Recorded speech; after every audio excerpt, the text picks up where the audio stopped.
آپ دیکھیں حضرت عمر فاروق رضی اللہ تعالیٰ عنہ کی یہ جو سختی تھی دشمنان رسول کے لیے تھی، دشمنان اسلام کے لیے تھی. جنگ بنی مستلق میں، غزوہ بنی مستلق ایک غزوہ ہے جس میں حضور پاک صلی اللہ علیہ وسلم تشریف لے کر گئے تھے.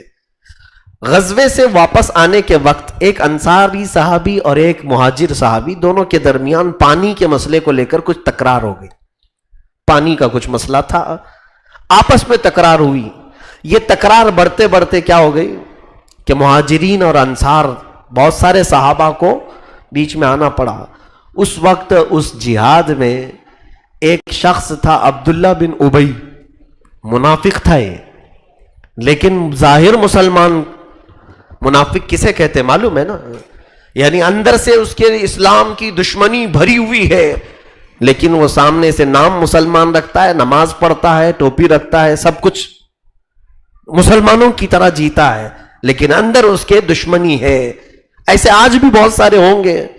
ان کو پہچاننے کے لیے ظاہر سی بات ہے غیب کی نگاہیں بھی چاہیے. اسی لیے اس زمانے میں ہم منافق کسی کو نہیں کہہ پاتے ہیں. رسول کریم صلی اللہ علیہ وسلم چونکہ نگاہ غیب بھی رکھتے تھے، وہ غیب داں رسول تھے، لیکن کچھ مصلحتیں تھی حضور صلی اللہ تعالیٰ علیہ وسلم بیان نہیں فرمایا. عبداللہ بن ابی یہ صرف اسی لیے اسلام لایا تھا کہ اسلام کا بول بالا بہت ہو رہا تھا. ہر جگہ دیکھو اسلام کو فتح مل رہی ہے، کافروں کی بہت زیادہ شرمناک شکستیں ہو رہی تھی. تو عبداللہ بن ابی مدینے کا رہنے والا، یہ بڑا آدمی تھا، رئیس آدمی تھا. دل میں کہیں نہ کہیں کھوٹ جو رہتی ہے وہ نکل جاتی ہے منہ سے. اس نے وہ جھگڑے کو دیکھ کر کے کیا بات کہی جانتے ہیں آپ؟ عبداللہ بن ابی نے کہا، اے لوگو، یہ مہاجرین مدینے میں بہت زیادہ ہو گئے، یہ آ کر کے بس گئے اور ہم لوگوں کا جینا تنگ کر دیا انہوں نے. یہ کمتر لوگ تھے، یہ ذلیل لوگ تھے اور آ کر کے مدینے میں بس گئے. اس نے ایسے سخت جملے مہاجرین کے لیے استعمال کیا. یاد رکھیں زمین اللہ کی ہے، کسی کے بھی متعلق اس طرح کا تعصب جائز نہیں کہ ممبئی میں یو پی والے بہت زیادہ ہو گئے، ان کو نکالنا چاہیے، بہار والے بنگال والے بہت زیادہ ہو گئے. یہ عبداللہ بن ابی کی حرکتیں منافقین کی.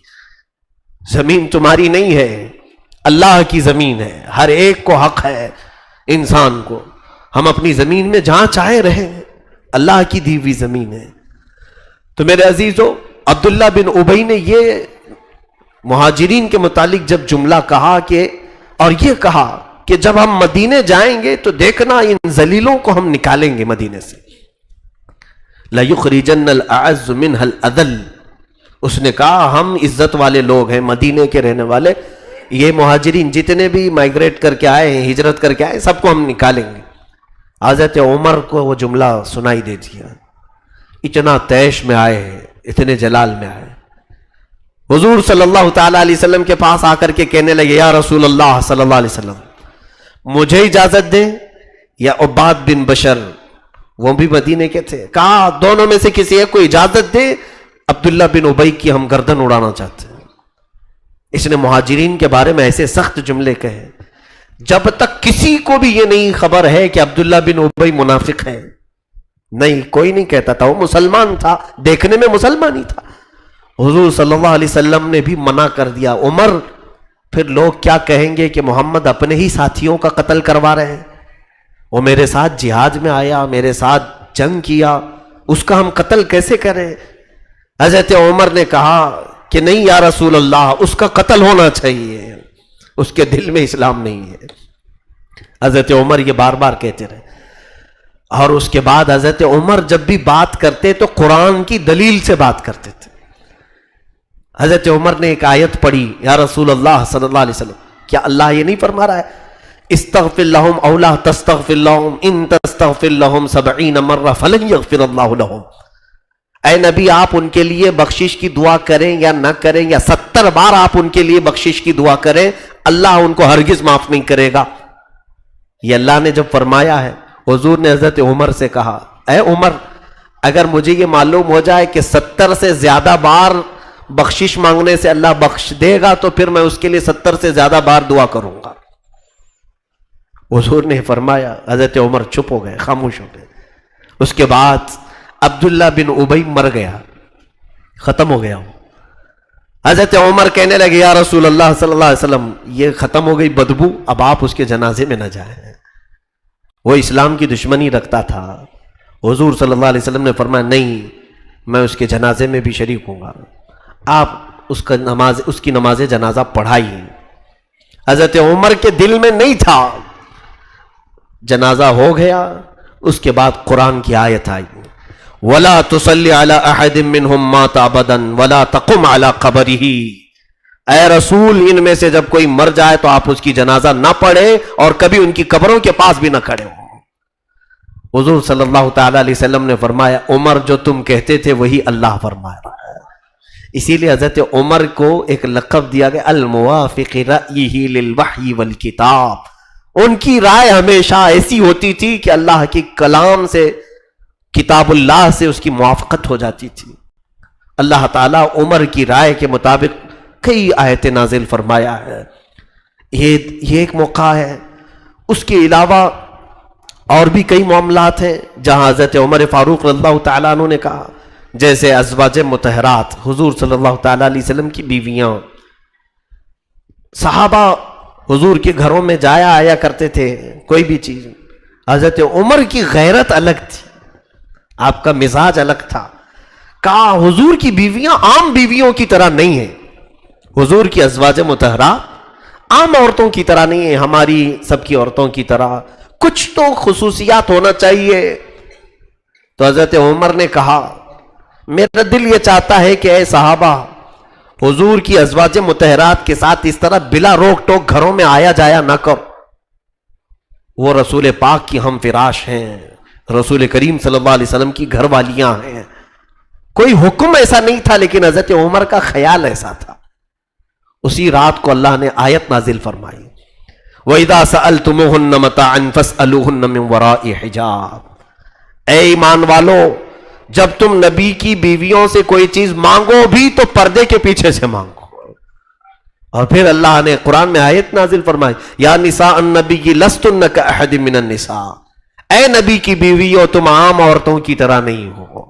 حضرت عمر یہی کہتے تھے اور قرآن کی آیت آ گئی. اور اس کے بعد ایک دو نہیں میرے عزیزوں, کئی معاملات میں سیدنا عمر ابن خطاب رضی اللہ تعالیٰ عنہ کی رائے قرآن کے موافق رہی. اس لیے رسول کریم صلی اللہ تعالیٰ علیہ وسلم ہر مشورے میں حضرت عمر کو ساتھ رکھا کرتے تھے. بہت سارے معاملات میں آپ سے پوچھا کرتے تھے. اور لوگ ان کی سختی کو بیان کر رہے ہیں, آج کہہ رہے ہیں کہ وہ بہت زیادہ سخت تھے. میں کہتا ہوں اتنے ہی سخت اگر تم ہو جاؤ تو دنیا سب نرم ہو جائے گی, ساری چیزوں کی نرمی خود بخود آ جائے گی. اللہ کے لیے اور رسول اللہ کے لیے یہ معیار ہونا چاہیے. اب میں آپ کو ایک اور ایسی بات بتاتا ہوں جو ہم سب سے جلدی نہیں ہو پائے گا, ہم سب سے ایسا نہیں ہو پاتا ہے. لمبی حدیث ہے, اس کو میں نے تفسیر میں کئی مرتبہ عرض کیا ہے. آج حضرت عمر فاروق کی مجلس ہے اس لیے عرض کر رہا ہوں. جنگ بدر میں کئی کافر مارے گئے تھے. اس میں صفوان بن امیہ, صفوان نام کا ایک شخص مکہ کا, اس کا باپ قتل ہوا تھا. امیہ مارا گیا تھا اور وہ مکہ کا بڑا آدمی تھا, پیسے والا تھا. وہ بہت زیادہ دشمنی میں گھوم رہا تھا. مسلمان کمزور تھے, چھوٹے تھے, مکہ سے چلے گئے. اب دیکھو انہوں نے تو ہمارے باپ داداؤں کو بھی مار دیا. اسی اسنا میں مکہ میں ایک اور شخص تھا عمیر بن وہب, جس کو شیطان قریش کہتے تھے لوگ, قریش کا شیطان. جنگ بدر کی آگ بھڑکانے میں عمیر بن وہب کا بہت زیادہ ہاتھ تھا. عمیر بن وہب, اس کا بیٹا قیدی ہو چکا تھا حضور کے پاس. بیٹا یہاں پکڑا گیا ہے اور حضور چھوڑ نہیں رہے تھے کیونکہ فدیہ دیا نہیں تھا, تو یہاں مدینے میں وہ قیدی بنا کر کے رکھا گیا تھا. عمیر بن وہب کو اپنے بیٹے کی فکر تھی اور صفوان کو اپنے باپ کی فکر تھی. بات سمجھ میں آ رہی نا آپ کو؟ اب جب دونوں دشمنوں کا ایک ہی کاز ہو, ایک ہی مقصد ہو, تو جلدی دوستی بھی ہو جاتی ہے. صفوان نے دیکھا کہ عمیر اپنے بیٹے کی تلاش میں ہے کہ کسی بھی طرح سے مدینے سے یہ چھوٹ کر کے آ جائے اور مجھے میرے باپ کا بدلہ لینا ہے. عمیر پیسوں سے کم آدمی تھا, تو اس نے سوچا کہ کیوں نہ اسی کو میں تیار کر کے محمد کے قتل کے لیے بھیج دوں. تو صفوان آیا عمیر کو کہا کہ عمیر تیرے اوپر کتنے لوگوں کا قرضہ ہے؟ کہا فلاں کا فلاں کا فلاں کا قرضہ ہے. کہا خرچہ کیسے چل رہا ہے؟ کہا بڑی تنگ دستی ہے، بیٹا بھی محمد نے قید کر کے رکھا ہے. تو صفوان نے گلے میں ہاتھ ڈالا اور لے جا کر کے حتیم کعبہ کے اندر، کعبہ کی جو سائڈ کی جو دیوار ہے اس کو حتیم کہتے ہیں، اندر بیٹھ کر کے پرسنل میٹنگ کی. صفوان نے یہ کہا دیکھ تیرے سارے قرضے میں ادا کر دوں گا، مکہ میں جس کے تو نے قرض لیے سب دے دوں گا، ایک شرط ہے. کہا کیا؟ میں ایک تلوار دیتا ہوں، یہ تلوار کو زہر میں بجھا کر تو محمد کا قتل کر کے آ جا، تیرے سارے قرضے میں چکا دوں گا، اور پھر تجھے جتنا پیسہ چاہیے وہ بھی دے دوں گا. کیوں؟ اس لیے کہ میرے باپ کو محمد کے ساتھیوں نے بدر میں قتل کیا ہے. عمیر نے کہا بالکل بہت اچھا کام ہے، میں میرے بیٹے کا بھی بدلہ لینا چاہتا ہوں، تو تیرے باپ کا دونوں ایک ہی ہو گئے ہیں، ایک حمام میں دو ننگے ہو ہی جاتے ہیں. تو عمیر نے کہا بالکل مجھے یہ پسند ہے.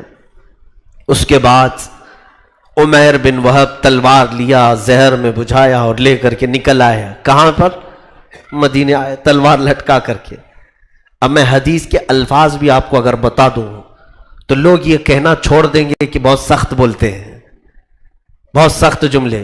اب پھر اندازہ کرو کہ میں سخت بولتا ہوں یا رسول پاک کے صحابہ کتنا سخت بولتے تھے. ہم وہی بولی بولیں گے جو رسول پاک کے صحابہ بولتے تھے، وہ دنیا کی سب سے اچھی بولی ہوگی. سنیے، جب عمیر بن وہب آیا مدینے میں تلوار لٹکا کر کے، رسول پاک صلی اللہ علیہ وسلم مسجد نبوی میں تھے، لیکن اتفاق ایسا کہ دروازے کے باہر حضرت عمر ابن خطاب چند صحابہ کے ساتھ کھڑے تھے، باہر کھڑے تھے. تو جیسی حضرت عمر کی نظر عمیر بن وہب پر پڑی، تلوار لٹکائی اکیلا آ رہا ہے، حضرت عمر جلال میں آ گئے، کیونکہ جانتے ہیں پوری جنگ بدر بھڑکانے والا یہی تھا. جنگ بدر میں بھاگ کے گیا، اس کا بیٹا قیدی تو ہے. فوراً حضرت عمر نے کیا کہا جانتے ہیں؟ خذو ھذا الکلب، پکڑو اس کتے کو. یہ الفاظ کس کے ہیں؟ حضرت عمر کے. پھر لوگ ہم سے کہیں گے بہت سخت بولتے ہیں، میں اپنی جانب سے کچھ نہیں بول رہا ہوں. حضرت عمر کی بولی اچھی ہے یا نہیں ہے؟ دشمن رسول کو کہا تھا انہوں نے، کہا پکڑو اس کتے کو، یہ الفاظ ہیں. اور اس کے بعد حضرت عمر دوڑتے ہوئے آئے، بڑا لمبا ان کے ہاتھ میں ایک رومال تھا، گردن میں ڈالا اور لپیٹا، لپیٹ کر کھینچتے ہوئے لے آئے. کیسے آنا ہوا؟ کہا کہ نہیں میں بیٹے سے ملنے آیا ہوں. کہا تمہاری خیر بعد میں لوں گا، خبر بعد میں لیتا ہوں، پہلے پوچھ تو لوں حضور سے کہ اس کا کیا کرنا ہے. اس کو صحابہ کے ہاتھ میں دیا، اس کو چھوڑنا مت. مسجد نبوی میں اندر آئے، رسول کریم صلی اللہ علیہ وسلم سے کہا یا رسول اللہ صلی اللہ علیہ وسلم، وہ شیطان قریش بدر کی جنگ بھڑکانے والا عمیر بن وہب آیا، اور یا رسول اللہ مجھے لگتا ہے وہ برے ارادے سے آیا ہے. یہ حضرت عمر کی دوربین نگاہ ہے. آپ کس قدر سمجھ جایا کرتے تھے، حساس تھے. کہا کہ مجھے لگتا ہے وہ برے ارادے سے آیا ہے. حضور صلی اللہ علیہ وسلم آپ کی شان کریمی اور شان رحیمی ایسی تھی کہ دشمنوں کے لیے بھی آپ دروازے کھول دیا کرتے تھے. آپ نے فرمایا عمر اسے اندر تو آنے دو، اندر تو آنے دو. حضرت عمر اسی طرح سے اسے پکڑ کر کے اندر لے آئے. حضور نے فرمایا اس کی گردن کو ڈھیلی تو کر دو، بات کر سکے. آپ نے اس کی گردن کو ڈھیلا کیا. رسول کریم صلی اللہ علیہ وسلم نے پوچھا کیسے آنا ہوا عمیر؟ عمیر بن وہب نے کہا کہ بس میرے بیٹے کی خبر لینے آیا ہوں جو آپ کے پاس قیدی ہے، خیر خیریت پوچھنے آیا تھا اور کچھ بھی نہیں. حضور نے فرمایا سچ بولو کس لیے آیا؟ عمیر نے کہا بس اسی کے لیے تو آیا ہوں، میرا بیٹا آپ کے پاس قیدی ہے، بات چیت کر لوں. کہا اگر بیٹے سے بات کرنے کے لیے آیا تو تلوار کیوں لے کے آئے ہو؟ تو اس نے تلوار پھینک دیا نیچے دکھانے کے لیے. کہا اس تلوار کا کیا، جنگ بدر میں تو دیکھا آپ نے ہماری تلواریں کچھ کام نہیں آ سکی، آپ ہی کی تلوار کام آئی تھی. یہ لچھے دار باتیں ہوتی ہیں. تو حضور پاک صلی اللہ علیہ وسلم کو وہ اس طرح سے باتیں بنانے کی کوشش کر رہا تھا تلوار پھینک کر. حضور نے کہا، زور سے کہا عمیر وہ بات کیوں نہیں کہتے جو صفوان کے ساتھ حتیم کعبہ میں کر کے آئے ہو؟ حتیم کعبہ میں بیٹھ کر کے جو تم نے صفوان کے ساتھ کہا وہ بات کہو. اللہ اکبر. عمیر بن وہب پورے جسم میں راشا طاری ہو گیا، کیونکہ یہ پرسنل بات تھی، راز کی بات تھی صفوان کے ساتھ جو کر کے آیا تھا، کسی کو خبر نہیں تھی۔ پھر کہا عمیر بن وہب نے، میں سنتا تھا کہ آپ غیب کی خبریں جانتے ہیں، آج میری خبر آپ نے خود دے دی، اب زیادہ دیر کس بات کی، میں بھی دائرہ اسلام میں داخل ہوتا ہوں۔ انہوں نے کلمہ پڑھا، اسلام لا ہے،